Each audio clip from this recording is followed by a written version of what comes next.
All right, so let's jump into individual vendors, because that is where there is some interesting news. The first, I'll get back to OpenEdX later in this episode, but let's start. The first conference is going to be Anthology Together, which we've already mentioned is a very unfortunate name for this time frame because Anthology is going through debt restructuring.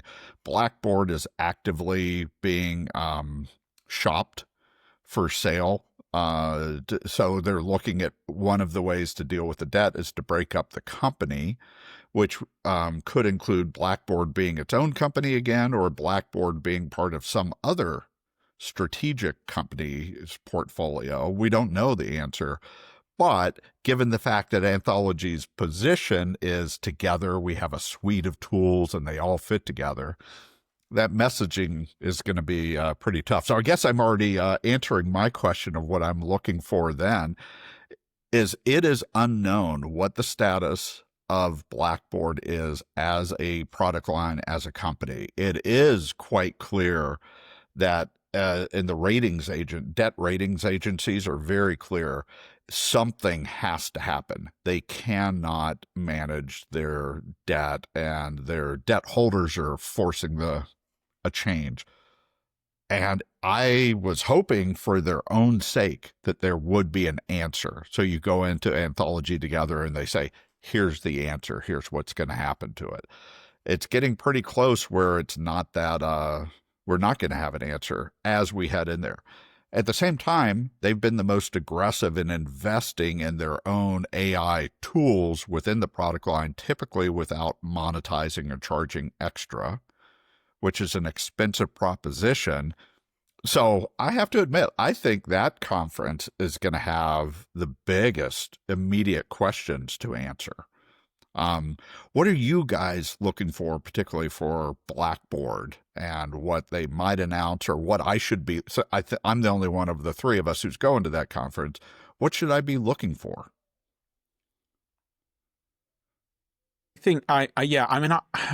I think it's hard to get beyond that big cloud that's hanging over them. Sorry, I was just trying to think of a witty way of thinking about a change from Anthology Together to something that's more descriptive. Together for now, maybe. It's hard to get past that cloud that's looming over them, really. And I think that's the main thing that, I guess is on my radar for kind of understanding what's happening around that and what that means. Are you hearing UK universities talk about that right now? Like, is it a topic of talk, or is it something that the analysts such as ourselves are talking about?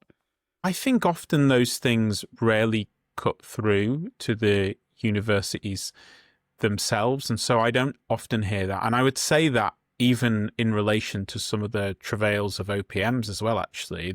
Sometimes I've had conversations assuming that people would be aware of certain things and they're not. So I don't think that's been a big thing in the UK. And if anything, the thing that I've seen the most of in terms of institution activity has really been kind of renewals with Blackboard recently. So I think that's the big thing, because I think in the past, maybe 12 months ago, we would have been talking a bit more about kind of AI features.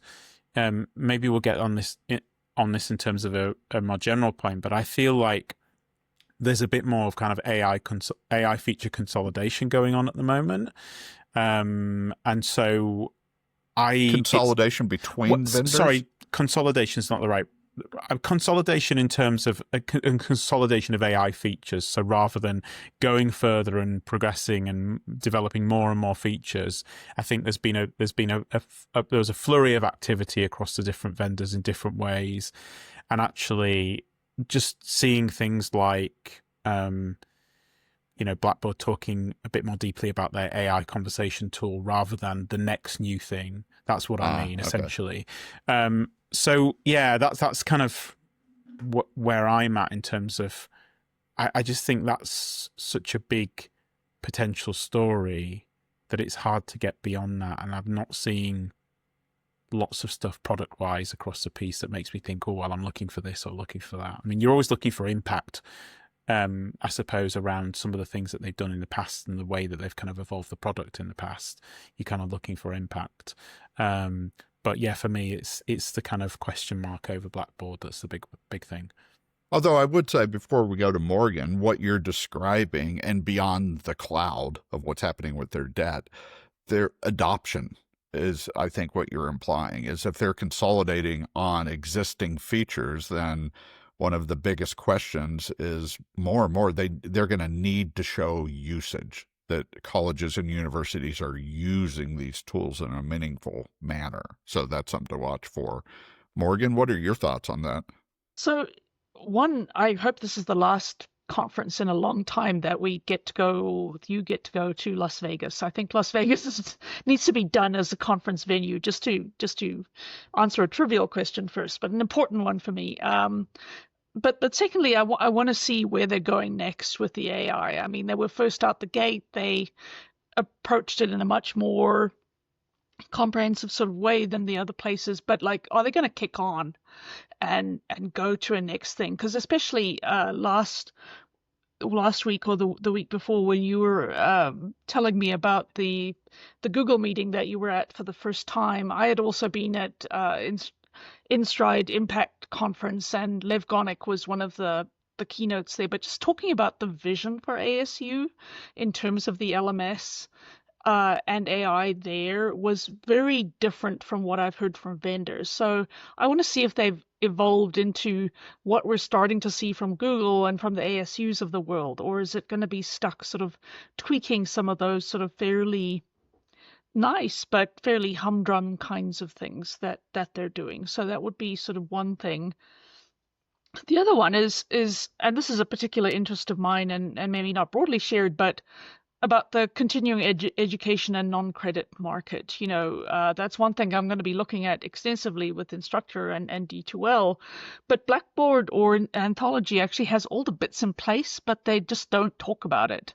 And it's an opportunity that I think is lost, as it is almost as much as it is for Moodle, which also doesn't talk about it. So yeah. Those are sort of some of the things off the top of my mind.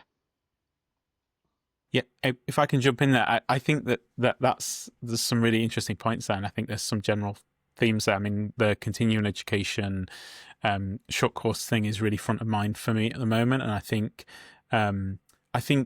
that's sort of what I think about in terms of new business, I suppose. In a way, we're kind of talking about the kind of core university side of things, but I kind of think about sort of themes, and it is, that is one theme in terms of kind of generating kind of new business or new activity. And I think the other element of that, which we might get into later, is how much the UK, the US are as big a deal as emerging and fast growing international markets too. But yeah, that's a slightly different point. So here's one idea, armchair product management that we're doing. So we can say whatever we want. We don't have to develop. But from day one, when Anthology bought Blackboard, campus management was the core SIS. And I said, this just doesn't make sense. It's, if you make the assumption that because a school purchases their SIS from one vendor, they'll also want to buy their LMS or vice versa. Strategy that didn't work. However, in the non-credit market, there's this opportunity, and I think we're all talking about it. They have course registration from technology. They have CRM technology to communicate with all kinds of vendors, not just matriculated student vendors, with students. You have the LMS. Why have they never just had a standalone non-credit package that you don't have to use the campus, what used to be called, you don't have to use Anthology Student, but this standalone mini package will get you going in non-credit in a coordinated fashion. Maybe they thought about it and they haven't done it. Well, two years ago in an analyst meeting, I did ask about it, and they seemed surprised. Like, okay. yeah, no, we could do that. So I think that's so interesting talking about this, because in the UK I see a lot of maybe a lot is to overstate it, but I see a decent amount of activity around those types of products now. And having just done a massive piece of work looking at that across UK higher education, the infrastructure behind existing offers is, how can I be polite, is pretty desperate.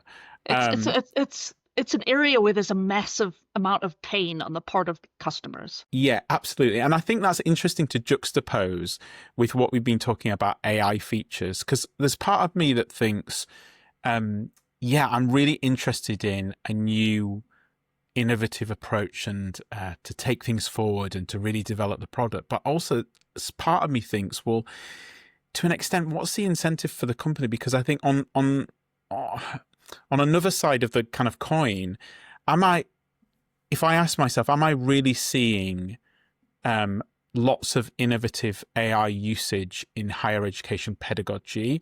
I may be missing something, but the answer to that in general is no. And therefore, if AI product features cost, what is the incentive for me as a business to go in that direction when, on the flip side, I'm seeing enough signals of institutions and problems on the non-credit side of things where there may be an opportunity? So I think that's an interesting tension that's in the market as well. I think you're arguing that we should be making this market even more boring. Take away the one sexy aspect of AI. Well, I know, but I think that's an interesting strategic conundrum, because we talked about the fact that, actually what AI does is it gives a lot more power and agency into hands of students who, are not necessarily looking for institutions to supply tools that they can use. The need might be, and I'm speculating a little bit more, the capability to kind of think about how they use those tools in study in a way that's productive. So actually, if I'm running an LMS company, I think it's perfectly reasonable to think about a strategy that is, maybe more conservative around that front. I'm not saying that that's what they should do or that's what I would do, but I think that's a reasonable discussion to have given where we're at. LMS companies need to repress their inner squirrel, because the squirrel in them comes out too often. The dog chasing the squirrel. It's like AI. But aren't they partially doing that because their customers are talking about squirrels, even if they're not, or they're talking about acorns, even if they're not using acorns? Isn't that part of the issue as well?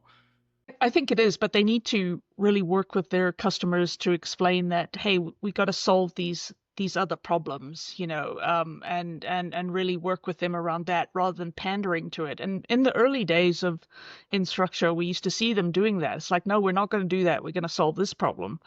And so it can work, I think. I think it also is interesting around perception, because I think we talked about this when we spoke about AI in the past. But for me, innovation isn't creating a new AI feature that no one uses and has no impact.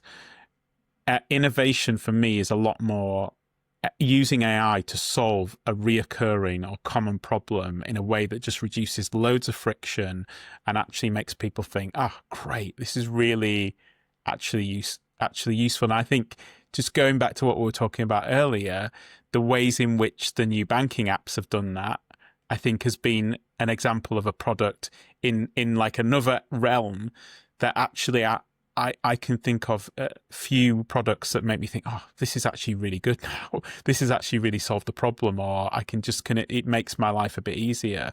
And so I think it also depends how you gauge and think about innovation. So this gets back to the sexy spreadsheet usage that I mentioned, Morgan. That saved me so many hours with a 1-sentence prompt, and it still is stunning to me how useful that was. Can I just say that's probably the first usage of those two words together? Sexy spreadsheet. Yeah, that might be true. I did actually manage to find a product where you can buy spreadsheets, so bedsheets that look like spreadsheets, and I threatened to buy Phil that for his birthday. But then he pointed out that those